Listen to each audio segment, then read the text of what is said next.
Elevate your new week, fuel your success. SSM invites you to kickstart each weekday with our news update Between the Lines, featuring the week's top news and analysis and the most attention-grabbing lines, deciphering world events. Hook up to SSM Monday program Between the Lines.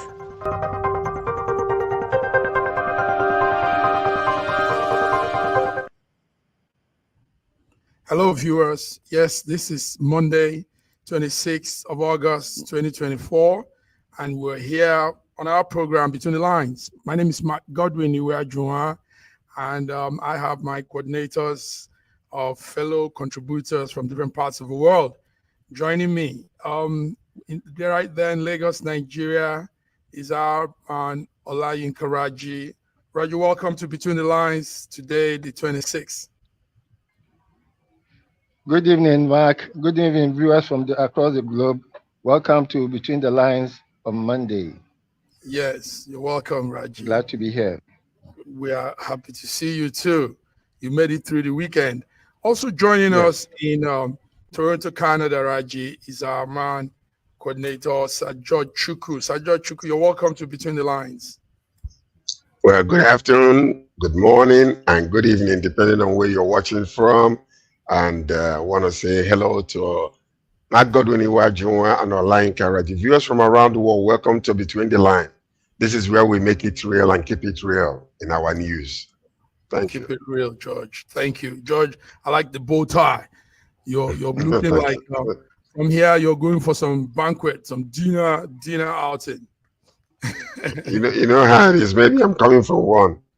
Coming from one. Okay. Raj is there for us. So, guys, yes, we're here, and a lot of world events, a lot of occurrences have been going on. Before we were just getting to the studio, something is happening in Lagos. Raji, in Lekki area of Lagos, they said gunshots are being fired, and the first son of the Ojomu of Ijeri land, that's the monarch in that kingdom, in that community, his first son has been killed. Is that correct, Raji? Have you gotten that news? He came in while we were. No, I'm sorry, I'm not on top of that news yet. Yes. Okay, but it's a news flash. That area has always been very, very turbulent because of land matters. And since Dangote has gotten there, there have been so many, a lot of, from time immemorial, people have been fighting over that land. And the monarchs in those areas have become so terribly strong. And the effect of the Omoniles is becoming something else. So, but I haven't heard that story, the story you just mentioned. No, not yet. Yeah, it just happened just like 10 minutes ago. But before we continue, let's bring in our diva. We're happy to have with us Yema Benson from Turkey, Istanbul, Turkey. Yema, how are you? Thank you so much. Good evening, Mark. Mark, good evening, everyone. And good evening, viewers, and thanks for tuning into SSM Media, Between the Lines. Yes, we miss your face, your voice, and your views. Belong, George. See our yes, diva. sir. Yema Benson, welcome all the way from Turkey. Thank you. It's been a long time. I'm going to be showing up soon. By the way, Mark, I just wanted to ask a question.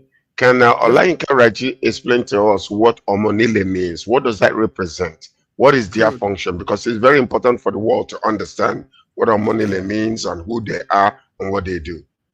Omonile simply means children of the landlord, of the owner of the land, the landowner's children, and maybe there is relatives. So Omonile, they are a terrible menace on people who want to buy land in any area where they operate. Specifically, the land use decree has given the land to the governor of the state. However, traditional owners of the land still have a lot of power, and therefore, if you bought land in an area where there were a lot of Omoniles, before you can do anything, you have to settle them. Sometimes they can sell the land to more than 2 people. And if you come onto the land, then you have to fight it out with each other for the land. Okay, thank you so very much. The reason why I was bringing it up because you see, we know we have these type of omoniles all over Nigeria. Yes. As a matter of fact, it's penetrated into the eastern region, eastern part of Nigeria, whereby for you to change your window or to do any reconstruction, you have to pay the so-called omoniles in the east and stuff like that. If they see you putting sand anywhere because you're doing construction or reconstruction, you have to pay. So these are the things that are happening in our country that we believe need to be stopped. These are the things happening we believe needs to be stopped. So basically, viewers, what Raji just did was explain that it's an acronym of a group of people that possess a community, a land, a territory, and they enforce their rules on the dwellers. They control what happens in that community. They tell you how you sell your land, what you do. So this is it. Omoniles. So we have them in Lagos. We have them in different parts of the world, like George just said, and they are getting more momentum as long as this kind of government that we have now is still in power, because this government somehow supports those kind of people with Oluomo, Raji, am I correct? With Oluomo in the hands of affair, Oluomo is more like that in that circle, you know. So they have more power in that view. Is that not so, Raji? You see, because also they use them for politics, and therefore they are giving a lot of free reign over the community land, and therefore they are a law unto themselves. They are serious menace. Thank you very much. So may I say something, Mark? I think I remember when I was in my state, Akwa Ibom, and the evening that this market women that sells things on the road, they pay for that place they stay, and that this set of boys that just go there to get money from this women unauthorized. They're not the tax forces, nothing. They're just saying, give us money. Like, I wonder what the money is for. So, and to think that, like Mr. Raji said, is that the governments are using them for politics. This whatever they're doing is not in the constitution. They're doing it on their own, and this money is made by these women with their sweat, and they use it to smoke. So I think it's really imbued in the government that they need to stop it, because it's very bad for them, the people. I don't know why George, how do you think we can go about reducing? It might not have an abrupt stop, but reducing the menace of this. We need to create a crime alert. A crime alert is a place where people can come and report things and let it get investigated. Now, a crime alert also will have a back end, situation whereby if you're calling frivolously and they can identify who you are, you will face charges. So a crime alert is a number that you can call to report stuff like this. And it's anonymous. Nobody knows to know that you are the one that called. And what happens with that is, with that kind of situation, you can call in, give names, and give instances of what happened, and let them be investigated. And when they find out, they hold those people responsible and accountable for that type of unruly type of behavior. And what ends up is a lot of people will be afraid. If the government wills, sorry, Sir George, you can see that my lips have changed. I was smiling as you were talking. You see, that crime alert thing would be like a criminal complaining to another criminal about something that exactly. Yeah, it won't work. Rather, I would say a complete taking out of that whole thing, and it starts from the motor parks, the motor park, and some of these places now. They are now. I would suggest you galvanize them into an institution, into an organization, a unit, or an agency, instead of them just running around and committing their crime. But this really the government. The government are aware of these people, Massive Mark. So the government has an hand in this. So saying sign for the motor park is not working. The government has to stop from their own end. Stop forget it. Yeah. If you hold on. Politics. Sorry, please. Is this If you in a civil society where peace is actually demanded, peace and tranquility of the people are actually demanded. If you can hold the government responsible, listen to this. You know, we might be smiling because of the way things happen in Nigeria.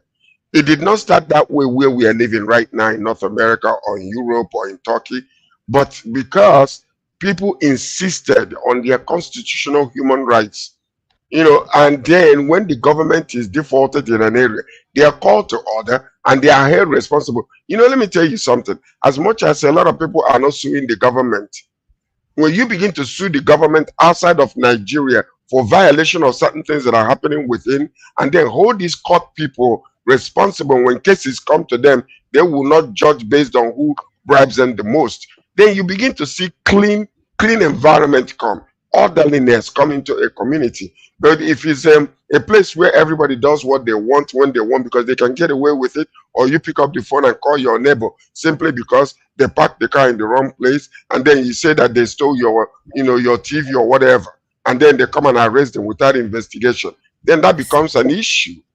But we need to come to a place where we will have, listen to this, it is possible. You guys are laughing because the fish is taken from the head in Nigeria. You're laughing because of that, and I understand you. Or maybe most of you have not lived in an orderly community where things actually happen the way it's supposed to, and people, citizens, are demanding it, and it is changing. So it is possible. All right, George. All right, Nyema, thank you all. Yes, that was a small one. We didn't plan this. We didn't arrange to say this. It just came out spontaneous. Omonile and the havoc they create in our country. Gentlemen, let's go to some fast breaking news. The president just sacked the DSS Director General, and he says there will be a replacement soon. The DSS is the Defense Security Agency, very, very important for the country. So there shouldn't be that gap in between who replaces and who goes away and who replaces. So, but anyway, that's the news we heard. And also, Raji, we hear that resident doctors have begun a 7-day warning strike. And they are pulling very strong on this. Also on strike, we heard university lecturers are planning to go on strike. So it's strike season now. If we move on, do you guys want to say anything? George, you want to say anything on these updates? So I had an appointment to see a urologist at last week, the Lagos State Teaching Hospital this morning. And I got there only to be told that they were on strike. You know, the whole place was quite deserted. It's unfortunate. It's unfortunate. Much as I agree with the resident doctors, their conditions of service is nothing to run home about. It's nothing to write home about. And it is pathetic. A lot of them have a chance to leave this country, but they elected to stay. Because if they leave, they will get better conditions. But most of them elected to stay because maybe of the length of time they have been in the service, they don't want to lose seniority, or they don't want to go and start afresh. But the government, the environment is not making it easy for them to sustain themselves because the cost of living is overriding them. It's unfortunate. Yeah, man. What do you have on these strikes? The resident doctors, varsity lecturers planning to also go on strike. Well, what do you have on that? I mean, it's like a record decimal in Nigeria. It's never stopping, and it's quite sad that things like my university, that this thing has to keep repeating itself. I mean, people want to live to a better standard of life for themselves, and I mean, if I were them, I would leave as well. But it's sad that the government is doing nothing about it, and the Nigeria is becoming worse each day, and the government is doing nothing about it. It's really sad. It's really sad. I mean, they should move to a better place. I mean, since the government is doing nothing about it, I would just say. I think that's what I have to say. So my question is, what is it that the doctors are demanding, and why are they protesting? Because number one, you look at the government, they have already started. Once this administration came in, they made sure that their pockets are fatted up with all kinds of, their salaries and allowances, where, just the news that was flashing in the past 10 days is that, they were saying that it's 1 million naira per month, but now it's become 21 million naira per month. That's what, the senators are receiving. And then also you go down to the House of Reps, the same thing. So they make sure that nobody stops them when they want to increase their, increase their salaries. Now they have jumped into the other part of it, the judicial department, and they have fatted them up. No questions asked. So when it came to the common people of the land, the people that actually they are serving, it's been a long argument whether it's going to be 60,000 naira or 70,000 naira. But thank God that has been settled. But what about these medical doctors that studied abroad sometimes, and some of them studied within Nigeria? The living condition is so deplorable and so despicable that is compared to somebody who is driving a taxi driver here. And that's what you're getting in our country. And these people are spending their lives saving lives. So when you talk about, you have the police department that protects, you have the government that governs, the executives, you have the judicial, you have to think about these professionals also, because it's a very essential, noble profession. People are dying daily when they are not, they're not there. They are saving lives daily. Those that are in education, professors, they ought to be respected. Doctors ought to be respected. Teachers ought to be respected and given a good living wage so that they will not run away and jump out to another country. And because the people in government, they can afford to fly abroad when it comes to their own sicknesses, the common people are dying. So look at now, if they go on strike, who is suffering? Because these people that are ruling you today, they are able to jump in the flight and go to another country to get medical treatment. But the common man is not able to. And why is it that they must resort to striking before what they are demanding is given to them? Why can't we be fair and considerate over situations that are affecting every department in Nigeria in different services? And that's the reason why it's difficult for corruption to stop. Because the fatted people on top, the fat cats on top, they're taking all the money, they're doing whatever they want. The people in below, they're not doing it, they're not getting anything, because there are no ways for them to also, steal money. Therefore, they're living in a despicable, deplorable condition. Look at the police officers in Nigeria. Why do you think they can never stop taking bribes? Because their wages are not enough. Because their wages are not enough. George, pivotal talk here. George is dropping some real big insights. Gentlemen, that's what we see. Strike season is about to happen. So let's move on now to something I want us to take our time to talk about, and that's malaria. The Nigerian government has appointed Dangote. We all know who Dangote is. We all know who Otedola is, and Elumelu. They say they are going to lead the new malaria eradication efforts by Nigeria. So, Raji, what they want from these people, like somebody said, is their money actually to be put into that project of eradicating malaria. But somehow I'm happy we're calling our own people into this and not waiting for United Nations, WHO, and all those organizations. So do you think these men championing this cause will make headway? Sorry, before I go on, please, my apologies for the bad lighting I have in my situation now. We don't have power most of Friday now. You're clear. Yes. Don't worry about that. Go ahead. Okay. All right. Okay. Now, I don't really understand governance actually, because I have never been in government before.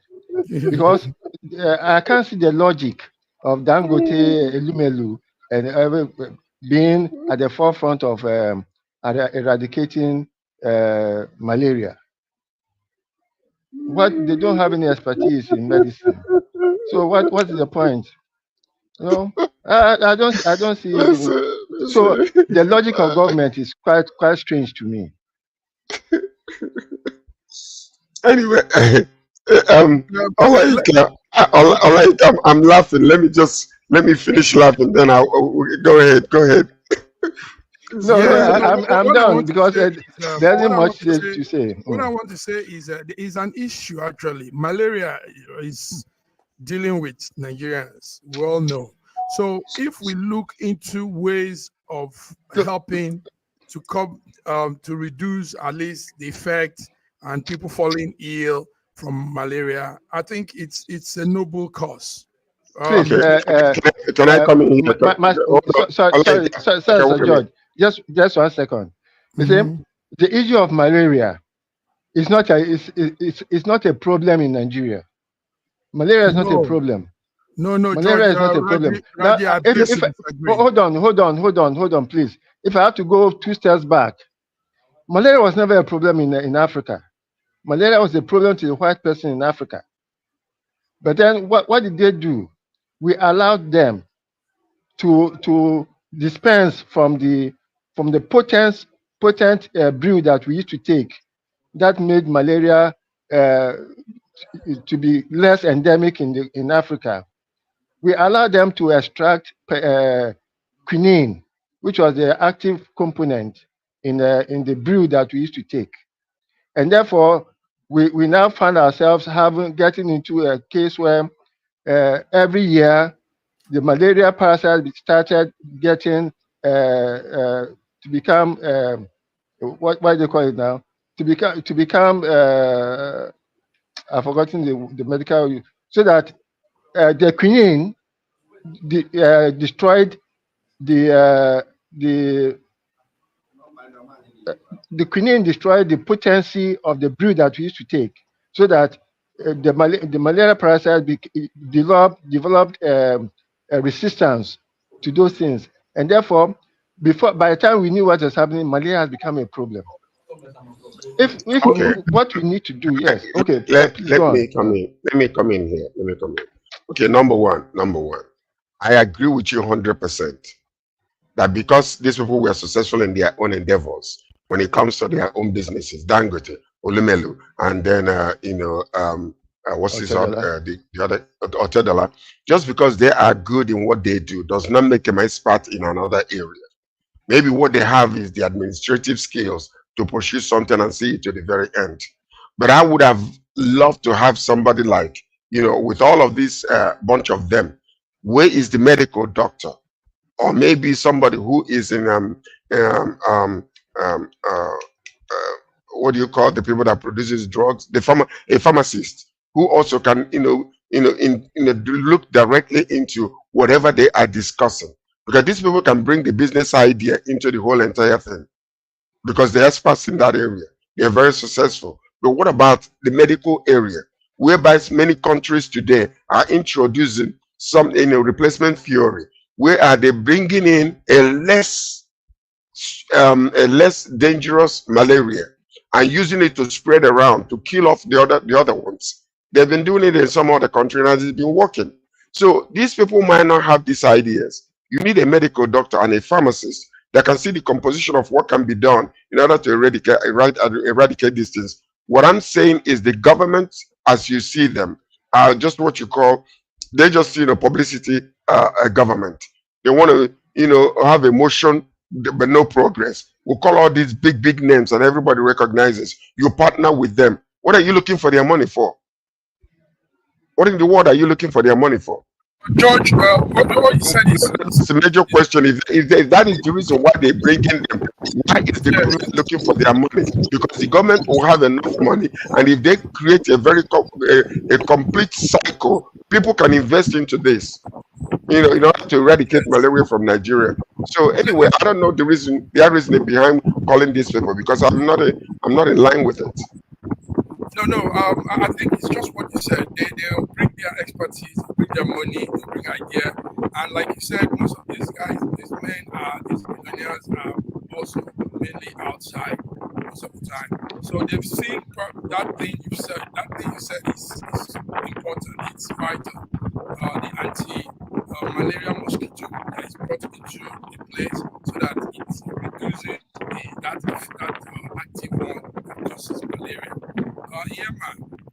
We want to pass this level of malaria because it looks like we are having that issue, and we are supposed to have gone past this. Yeah, man, what do you think? I think there is some noise Your on the audio. background. Yes. Audio. Yes. I think I can feel that too. But yeah, man, Very.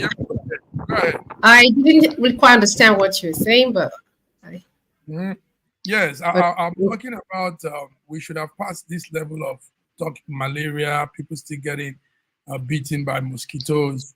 And yes. Yes. I mean, what do you think this man coming in now might eradicate or reduce this menace? For me, I think I'll come from a different perspective. But this time around, they are Nigerians who understand the who are there in Nigerians who are going through this with as Nigerians. So I think they understand this malaria thing more than what's his name? The white people, the Bill Gates that came to. They understand it more better. Yes, they have the money, they have the resources to help aid this movement. I don't think they are going to do this because they're not knowledgeable about this. They're not going to do this on them. They'll definitely have professionals, medical professionals who they will also call into this as well. I think so. I kind of like the idea that there are Nigerians who are aiding this. So for me, I'm okay with it. Yeah. By the way, we know that we have infant mortality when it comes to malaria. We have about 24.5% infant mortality in Nigeria. And part of the reason why we have infant mortality is not because of anything else, but because there are two different areas that are operating in Nigeria. That is importation of fake drugs. That's one major area. Pandemic. It's really an epidemic that is taking place in Nigeria.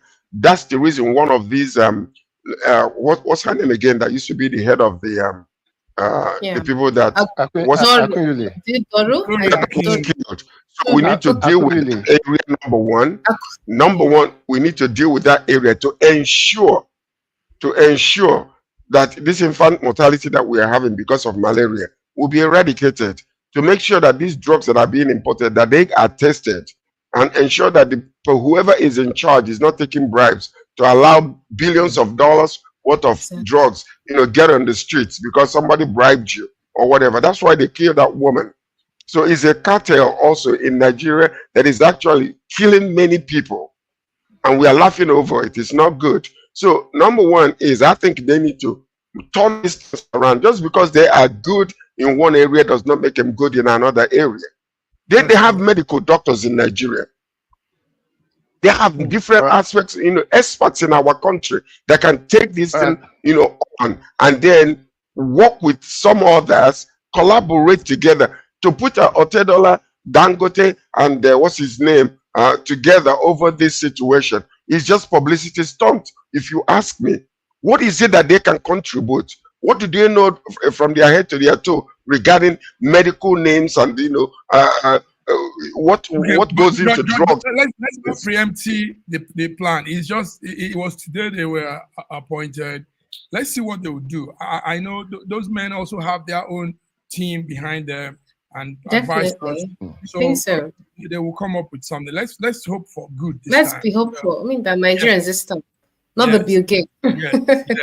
Thank you. So, gentlemen, before we go on the small break, there's also news flash has been coming in more now. We're hearing of, but Godwin is not here to help us. Russia hits energy targets, Ukraine energy centers, and they say people have been killed. It's coming in now, right about now we're talking. So, but let's move on with other news when we come back. Thank you, guys. Thank you, Diva. Thank you for coming.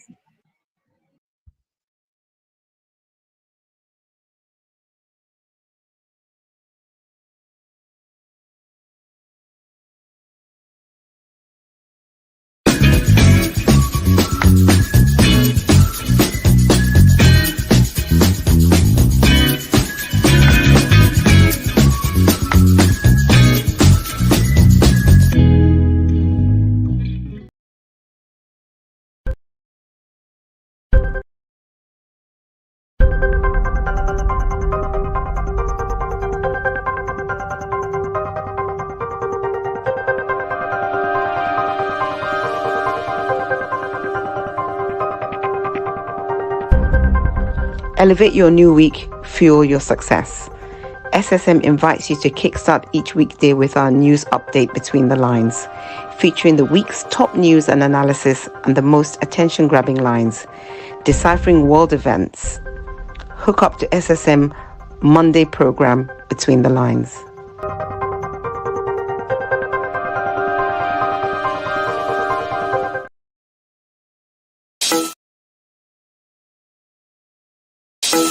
In a world where news flies around every minute, you need the ability to relate and connect with what matters and stay up to date. Schengen Story Media News Echoes program is Africans in diaspora and at home's leading English news network, one of the most trusted, respected sources for news updates on current affairs as they affect global Africa.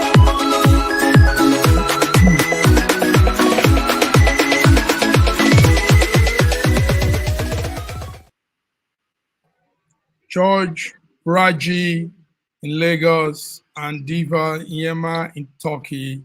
You guys are welcome. So let's move on with more of the news, more things happening.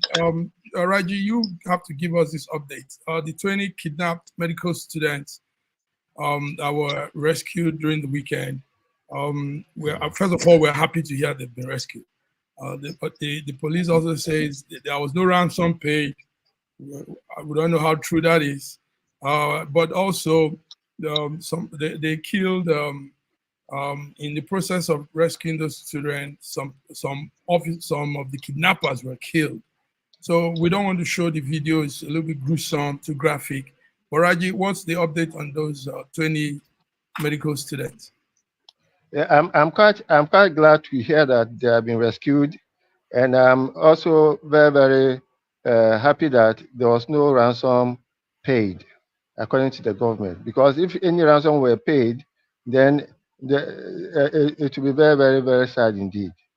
I don't even understand how we continue to have all these kidnapping cases and ransoms are paid, and people just go about as if it is normal. But I'm glad that those guys have been rescued. There's still one woman who has been kidnapped more than almost a month ago now. A medical doctor who was kidnapped. She's still in captivity, and there's nothing we have heard about her. A woman. Huh? So it's very sad, but I'm glad that these guys have been rescued. And the same way they were rescued, I'm sure will be the same way other people should be rescued. Yes. Yema, do you think no ransom truly was paid as the police claims? It's quite funny that we don't even trust our own dear country. We don't trust them with the news, but as they said, no ransom was paid. So let's just believe no ransom was paid, and hope. I'm just grateful that the medical students were released, and I mean that's the most important thing, that they were released. I mean, I'm grateful. Sir George. Well, the only thing that can make me believe that no ransom was paid was, if there was an exchange of ammunition, where the leader of the pack was killed, then it's possible that they did not go into that negotiation, to pay ransom, or maybe that was a way for them to get close and then take over, and then was able to kill the guy and then release, the 20 students, which is very good. We must make it uncomfortable for these people, because what I have seen, the reason why you're crying out as if it's normal is it's become so normal to the point where they're using bank accounts to receive money, from, can you imagine that? In a modern world of 2024, you're telling me ransom will be paid into an account and there is no trace to the person who is collecting that money. Something is wrong somewhere. We need to go back to the foundation and begin to destroy all these mess that are happening in our country. Can you imagine? So it's a legal business then. Because if they have bank accounts, George, evidently, maybe the government is also taking taxes from them, from the kidnapped money. If maybe they're paying taxes to the government. But anyway, I wanted to mention something about the strikes that took place in Russia. I know Godwin is not here, so they say that this is one of the the biggest missile attacks that has been done since the war began with Russia and Ukraine. Yes. 120 missiles and 102 drones were targeted against infrastructure, that are, actually for the civilians. So water damage, they're not receiving water. Darkness is all over the place, according to them, in that region. So this is what is being said. And 5 people already reported killed. So that's what we have so far. But actually, the president of Ukraine was reporting that this is one of the strongest and the longest and the more numerous missile attacks against them. So that's what we're hearing right now. Yes. So, and may I go on? Go ahead. Yeah. You see, last week we saw the Ukrainians jubilating about their incursions into Russian land. And I just wondering, look, why are the Ukrainians setting themselves up for more brutal revenge attacks? This war has gone on for too long. There should be a way to find peace between these wars. And there's no way that Ukraine will make any serious impact on Russia. There's no way. The earlier the comedian was called to order that this comedy has gone on for too long. It's becoming a tragedy. The better for Ukrainians. Well, I believe that it is better for Ukrainians for the war to end. It's better for Russia also for war to end. Yeah, it's better for the common man of both sides for the war to end. But what you are dealing with is egotistical maniacs, individuals that are making decisions, not because the nation is making decisions, but individuals are making decisions to stay in this war, and therefore the casualties are becoming common people. The sufferings are common people. Millions have already left the land of Ukraine. They are settling around the world today, and the land is becoming just like a desert land. So that's what we're still seeing. But when you have somebody like Putin who will never give up or reason with anybody, and you have the comedian, like you said, who also must make sure that he flexes his muscles. So you have a very bad situation where thousands are dying on a daily basis, and yet no solutions, are being brought forth. But you've forgotten the meddlesomeness of the US in this whole thing. It doesn't matter. These are sovereign nations. These are sovereign nations. These are sovereign nations that can make a quality decision that will affect their own people positively. Both Russia and Ukraine are to be blamed on this. Lengthy fights must on both sides. If the leaders can come together, sit down and discuss, there could be a diplomatic solution. They just exchanged prisoners not too long ago. Yeah. So they're obeying the rules of the law of the war on one hand, and on the other side, casualties are humans. You're not supposed to be fighting against civilians, but that's what they're doing on both sides.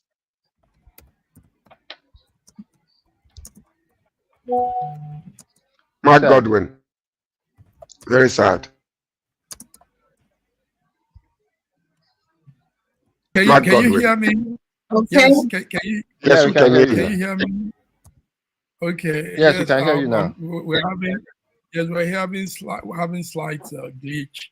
So I think it's from the network.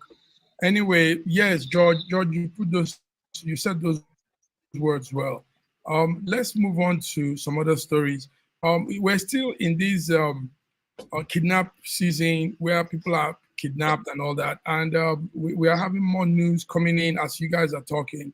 Police arrested some arms suppliers to bandits.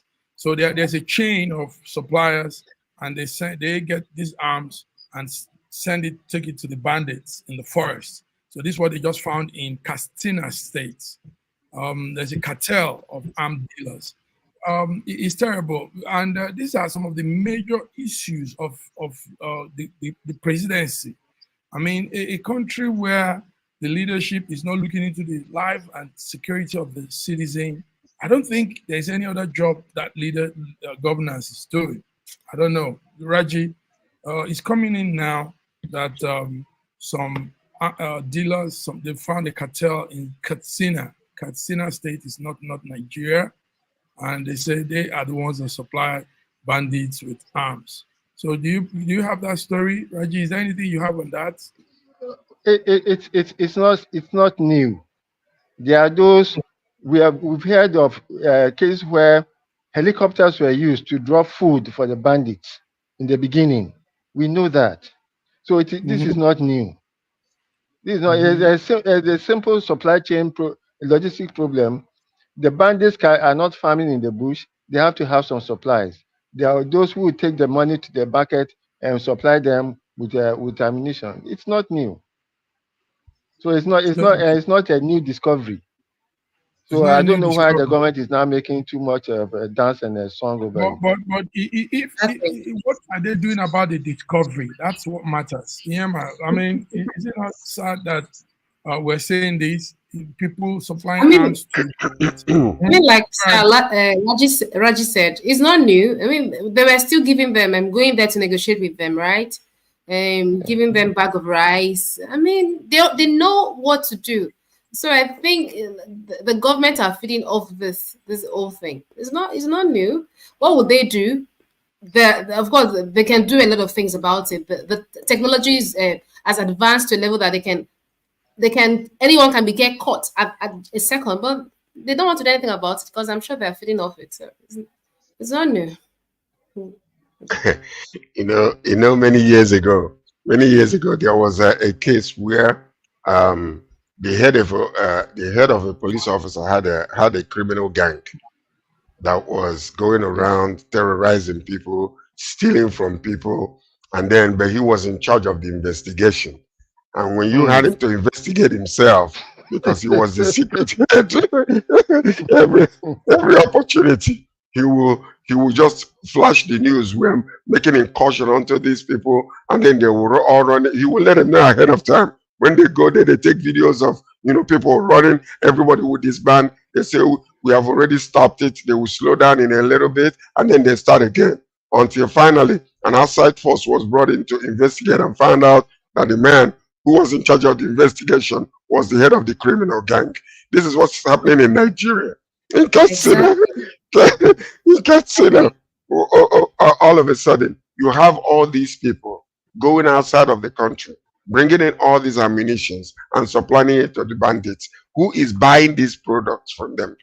For them, there are people in the government that are using them just the same way that what we're talking about over here. A police officer is standing on the road, sweating and asking for bribe simply because he's going to go all the way to the very top. They have to meet their own quota to their IG because he goes all the way to the top, and then you're telling him to stop.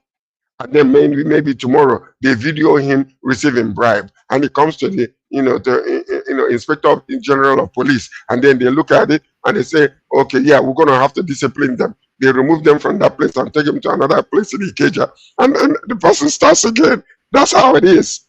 So we gotta go to the root of everything that is happening in our country. Until we decide to tell ourselves the truth, it will never change. Because the people that are supplying these arms, they have enough money to do it. They know that they are making enough money in return. Return on investment is very huge. And that is the reason. Yes, that's what it is. So they can buy these ammunitions, supply these ammunitions, and even drop food for them to eat. Return on investment is very huge. Yes. Now, talking we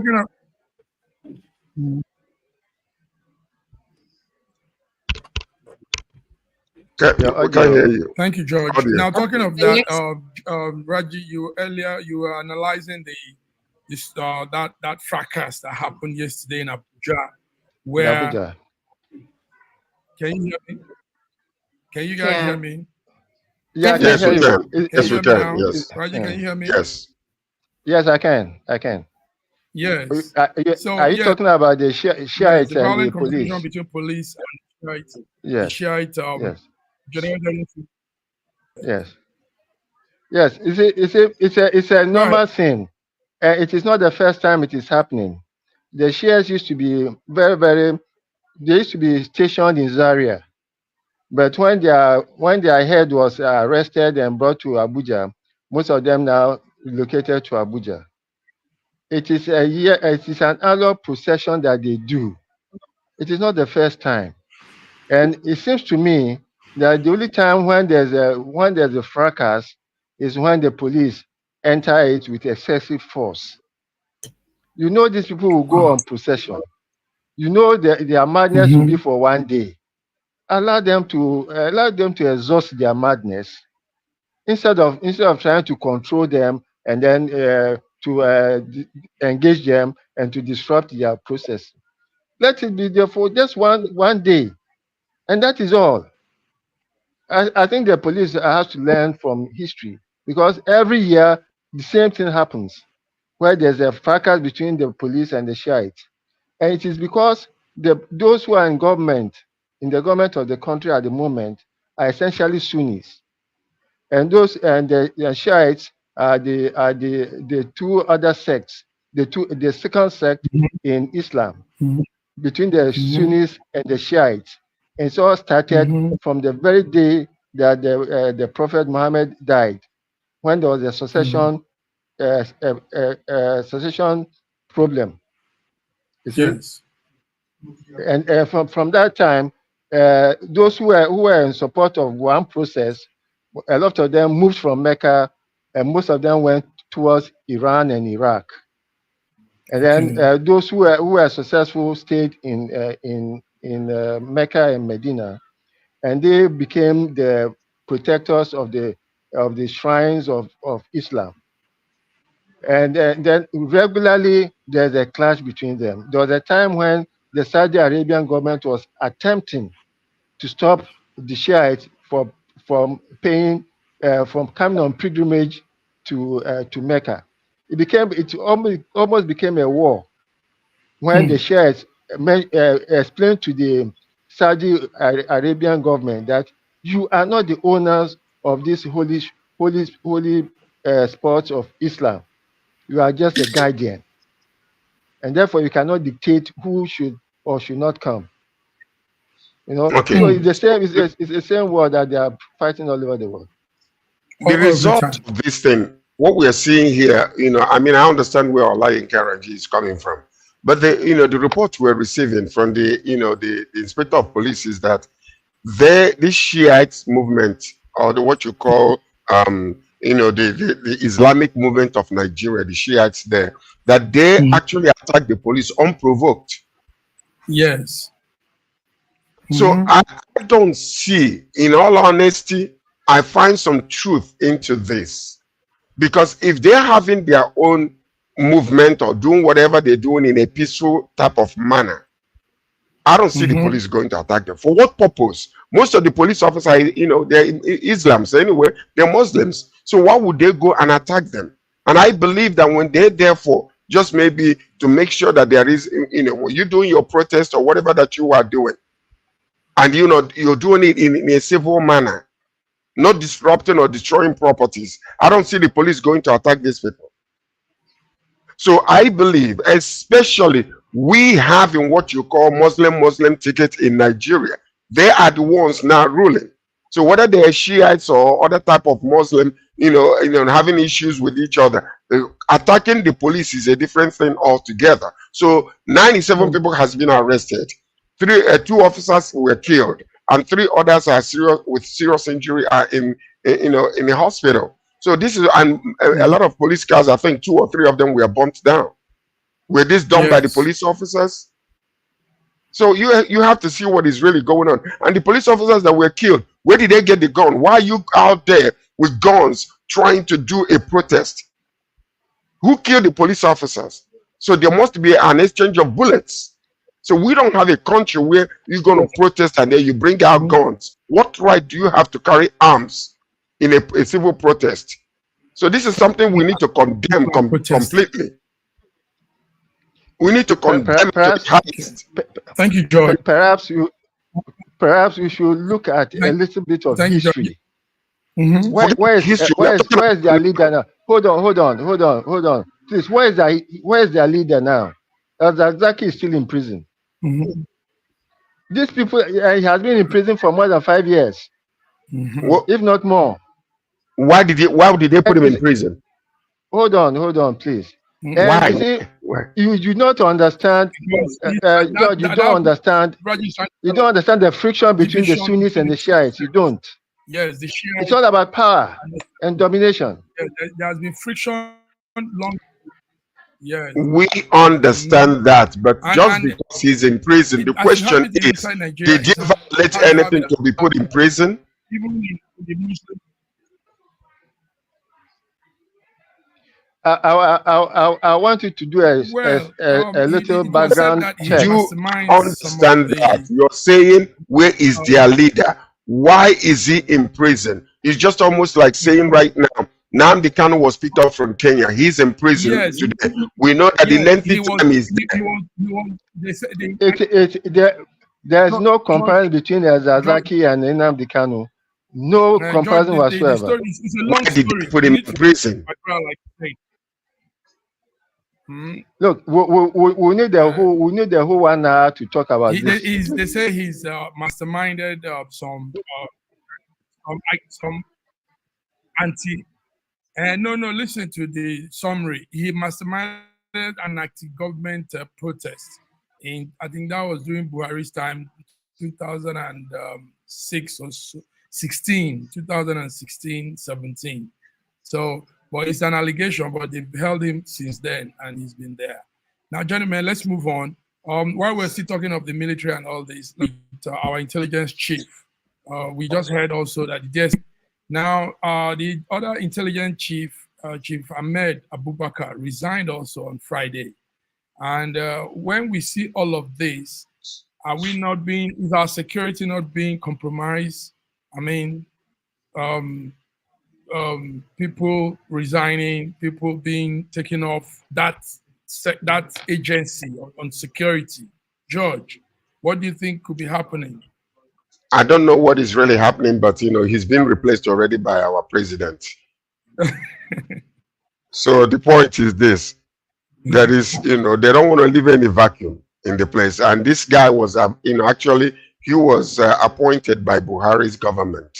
So we don't know the reason why he's resigning, whether he was forced out or whether they found something on him that was, that was not good and was forced to resign. But all we know is that he's gone, and Tinubu already signed to bring another individual in right away. I think his name is Adeola something, if I'm not mistaken. What's the name of the new person that was just brought in? But the point is this. No, not yet. Not yet? No, No, not yet. There's no security chief yet. So, but what I'm saying is our security apparatus not compromised? Raji, what do you think when we have all these issues around defense? There's a lot of subterfuge going on in the security system. This Ahmed Rufai has been there for more than 7 years. The security situation has gone from bad to worse and worse and worse and worse. Mm-hmm. What the hell is a security intelligence agency doing when there's no security across the whole wide breadth of the middle belt of the southern Kaduna and of all of Niger and Taraba? No, it is not. It's even in Katsina himself, and he's from Katsina. I understand that the former NIA chief was set up by this man and Magu, or is it Mugu? So that there's some things happened in the Ikoyi office where a whole cash of maybe $43 million and 34 million pounds were found, and then there was so much controversy about the whole thing, and that the man was eventually sacked. The man went to court, and he had just been reinstated. He had just been found not guilty, and therefore it came to the point where Ahmed Rufai may have to resign because his coming in was was covered in so much mess, so much dirtiness, and as a head of the NIA, he has been very ineffective. Okay. As indeed. Welcome, Mark Godwin. Welcome, Dr. Godwin Ibe. I need to give an update on this particular issue regarding the appointment of new heads. Go ahead, Mark Godwin. Yes. Dr. Ibe is with us. Yeah, Dr. Ibe, we can see you. Thank you so much. Can you hear me? Yes. Can you hear us? Yes, I hope I'm audible. You are very audible. Okay, thank you so much. Okay. Yes, just continue. I'll just come in. Let me just give an update on this one. In a statement on Monday, presidential spokesman Ajuri Ngalale said Tinubu appointed Mohammed as the new NIA boss, while Adeola Ajayi has been appointed to lead the secret police. Ngalale said the fresh appointment followed the resignation of Ahmed Rufai of NIA and Yusuf Bichi of DSS. Tinubu had retained Bichi, since he's been there for 7 years after being with Muhammad Buhari. So now I honestly believe that maybe something went on behind for these two people to be removed at the same time and be replaced. Maybe they have become a little bit dormant in their operations, because if they're heading these two departments and what's happening is still happening, maybe they don't have fresh ideas. Maybe these new people might be able to increase reduce the insecurity in our country. So I don't know, but this is the latest news that we saw. And that's Ngalale saying this today, actually. The presidential spokesperson. Thank you, George. Okay, let's just quick do a run fast one. Dr. Godwin, we heard of what's happening from your end, and we wanted you to also come talk about Telegram and the arrest in France. But let's do the fast one of updating us. Russia hits the energy targets, energy centers of Ukraine. 200 drones, they say, have been fired, and missiles. 6 people have died so far. What's this gist from your end, Dr. Godwin? If 6 have died, it probably minimal estimate, and also it's collateral damage. There's no way centers of arms storage which exploded into secondary detonation and energy infrastructure, people maintaining them, that it will be that amount. But obviously, like I said, the aim is to attack the energy infrastructures and the logistics for the armed forces of Ukraine. This seems to be done in retaliation to the Kursk invasion, and where lots of Ukrainians have died, many are captured. The graveyards are piling up. It's even the Westerners are condemning the invasion, but they don't know how to stop Zelensky. But people are saying he has some kind of tacit indirect support from the United States to do that, but in public they seem to be condemning the invasion of Kursk. Obviously, it won't end here, because every single inch of Kursk will be taken back. It's just that the loss of lives are piling up, and it's very regrettable, because Ukrainians are human beings. Naturally wish every citizen, every human being well, and it's a very horrible way to die on the battlefield. Now, concerning Telegram, yeah, it's horrible. We still have Edward Snowden here in Russia, who is the lost but found American prodigal son. Julian Assange was just released. We hope that will be the end of targeting of free speech. But obviously, now we have Pavel Durov, who naturally shouldn't be targeted, because he doesn't live in Russia. He lives in Dubai. Even though he was born in Russia, he doesn't hold Russian citizenship now. But yeah, it's what it is, and we hope that this witch hunting will end and he'll be released. Thank you very much. The Russian diplomatic mission, by the way, has released a statement asking the French authorities why he's being held. Okay. Yes. The charges ranges from cyber criminality. Also, they say funds. There's financial crime. So many charges they've just laid out. Anyway, Iema, what do you think will happen to Telegram with all of this? You think Telegram might soon go down? I know you use Telegram. Yes, that's what most Africans use here to sell their stuff, their clothes and all that clothing. So it's going to be it's going to be really, really bad for a lot of people, businesses. I mean, but the needful has to be done. If someone has gone against the rules, the laws, and the needful has to be done. Yeah, what shall we do? It's not bound by any law, any national law. There's no natural law. But are there any cybercrime or something? Elon Musk, allegation. Mark Zuckerberg is free, not in custody. Exactly. Elon Musk is free, and then you come on. Exactly, and I guess it's not white. He's pure white. I think it's all because Telegram has refused to put any unnecessary restrictions on people. Yes, definitely there's nothing like that. There are no backdoors. You know what? To whom much is given, much is also required. Because what you have seen with some of these people is because they have enough money, and they, most of the time you see them, not basically being strict over certain issues. Now, the allegations against him, I don't know if it's directed to him, whereby he's not being strict enough according to what they said. But freedom of speech does not mean freedom of abuse. That's one thing we have to understand. There are some of these things that are happening whereby people are basically using these sites to do a lot of illegal activities and doing some things that are not normal.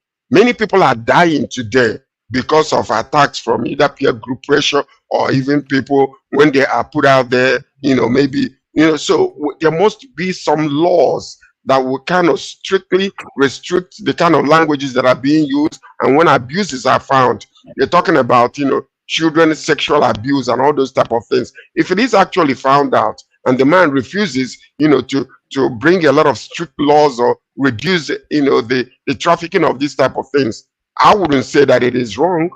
But if he is the head, just like Elon Musk today, we know he perpetrates, freedom of speech. But there is a line to cross whereby you'll be held responsible and accountable.